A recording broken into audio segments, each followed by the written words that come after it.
England and France are the two favourites currently, according to the bookies, to win the Euros 2024. And Paul Merson thought he'd join in and kind of have a discussion about the two squads. And he stated, this is the exact quote, no French player would get in the England starting 11. And I thought, I'm going to sit. Do you know what? Let's have a little think about this. And I thought that is a perfect video. So I'm going to be doing my England and France current combined 11 for the Euros 2024. Now, this, in my opinion, is an interesting video. Now, I looked at the statement straight away. I'm going to be honest. No, I'm going to have to give you a spoiler here. I disagreed straight away. Let's start off with the goalkeeper position. And as I said, though, please do smash the like button and do subscribe. And let me know your thoughts in the comments. Let me know if you agree or you disagree. And give me your combined 11s. As I said, though, we'll start off with the goalkeeper's position. We've got Jordan Pickford playing for struggling Everton, or Mike Mignon, who is currently battling it out in a Champions League race, because let's be honest, Inter Milan have run away with the Serie A at the moment, for AC Milan. Now, this is an interesting one. You've got Jordan Pickford. Now, I find this is a really difficult one. Jordan Pickford had a very solid season, but he's playing in a struggling side. And you've got Mike Mignon, who's been playing in a really good, solid, performing AC Milan side now for the last couple of years. He's been massive for that side. And we saw him last season when they were really performing at the top, trying to go toe-to-toe with Napoli and clubs like that. Now, I think it's a really interesting one with the goalkeepers. Yes, I know Pickford's a very trusted goalkeeper, but I personally would say Mike Mignon is a better keeper. Now, I think it's a really interesting one. We talk about mentality, and I think that's a big difference. You've got a keeper who's playing in a struggling side in a relegation battle, and then you've got a keeper who's currently in a Champions League battle. And I think that just kind of speaks volume. Mentality towards keepers, I think, is a massive thing. The amount of times that Jordan Pickford will get tested compared to Mike Mignon, and the fact that they're still on a comparative level, and the fact that you talk about Mike Mignon will probably get tested two, maybe three times a game, and he is leading the clean sheets, and he's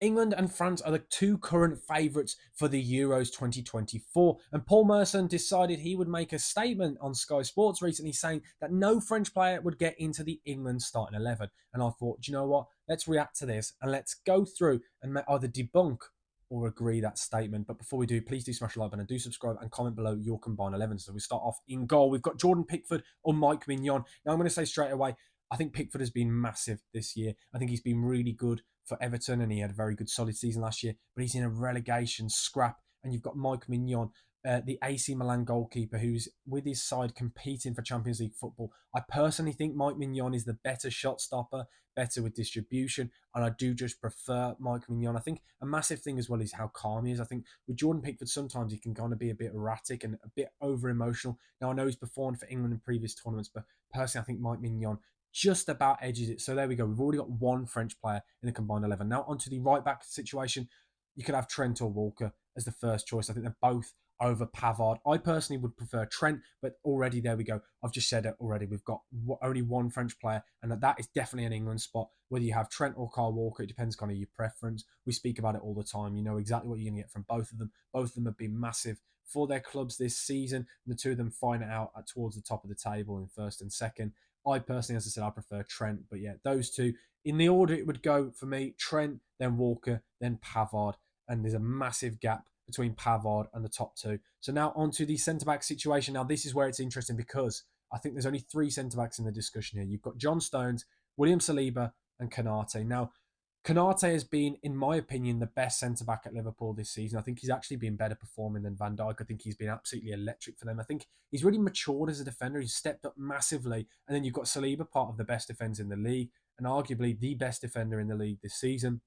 He's been absolutely electric. We talk about all the time about his speed, his awareness, the way he reads the game. He is so good, and we spoke about it. He was amazing for Arsenal last season, and he's improved yet again. So William Saliba has to be starting for me. Then the other centre-back is John Stones. Now, John Stones or Konate. Now, it's a really difficult one.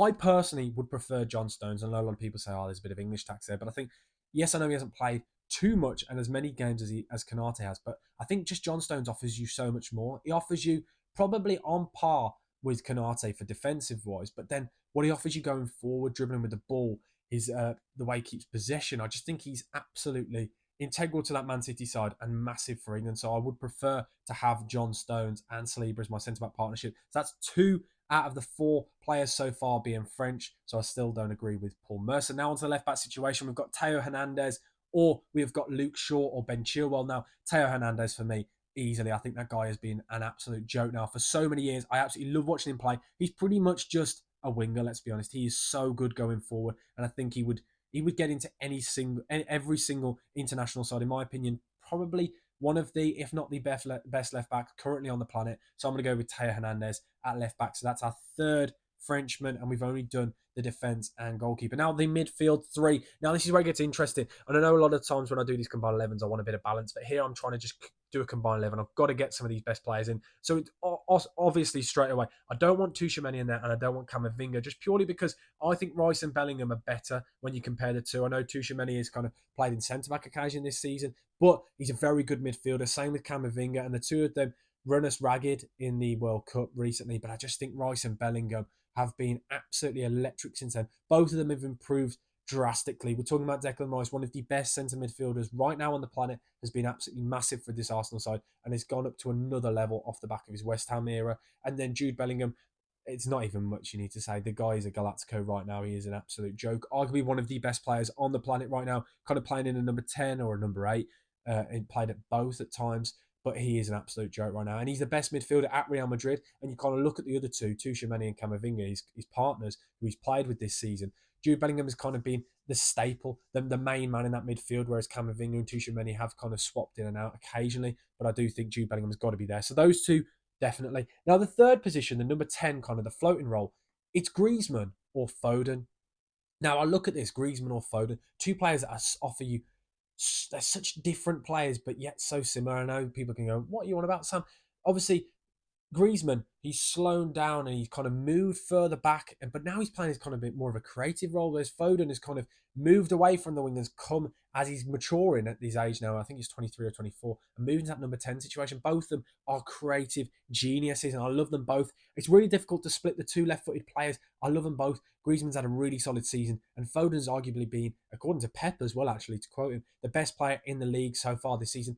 And I'm going to go for Foden here. And a lot of people may say it's English tax, but I just think he's just stepped up to another level this season. Arguably right now, one of the best players on form in the world. So I'm going to go for Foden, but it is close with Griezmann. Now onto the front three on the right-hand side. I want Bukayo Saka. The guy's an absolute joke. We've spoken about all the time. He was massive in the World Cup, and I think he's going to be massive in this Euros. And again, I think with comparison, a lot of people say, oh, yeah, but France beat England in the World Cup. But I think all of these players and the majority of the squad has improved drastically since then. I think this England side has matured because it's a very young squad. These players are now stepped up to that next level and they're doing it on the biggest stage.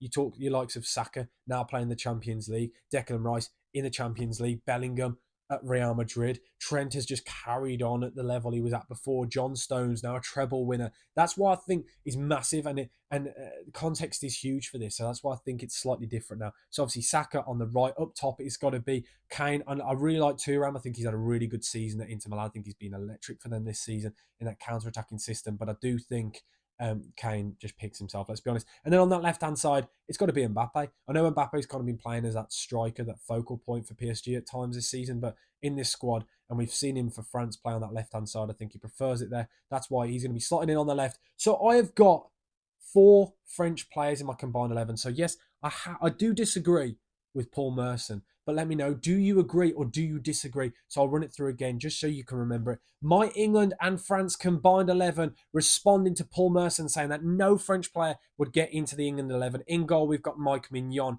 At right back, we've got Trent Alexander-Arnold, a centre-back partnership of John Stones and William Saliba. Left back, we've got Teo Hernandez. A midfield 3 of Declan Rice, Jude Bellingham and Phil Foden. Then on the right-hand side, we've got Bukayo Saka. On the left-hand side, we've got Kylian Mbappe. And up top, we've got Harry Kane. So yes, Paul Merson, I disagree. I personally think there should be 4 French players in that 11. Let me know that, as I said, down in the comment section below. Do you agree or do you disagree? But I do, as I said, I think Griezmann was really close with Foden. It's 50-50. It's a coin toss between the two. And obviously, me being English, there's going to be a bit of English bias, so I'm going to push him just ahead. But the two of them is really difficult to split. But as I said, thank you for watching. Please like, comment, and subscribe, and share the video. Let me know your thoughts down in the comment section below, and I will see you guys for another video. Thank you. Bucket Sam, over now. Thank you. Goodbye.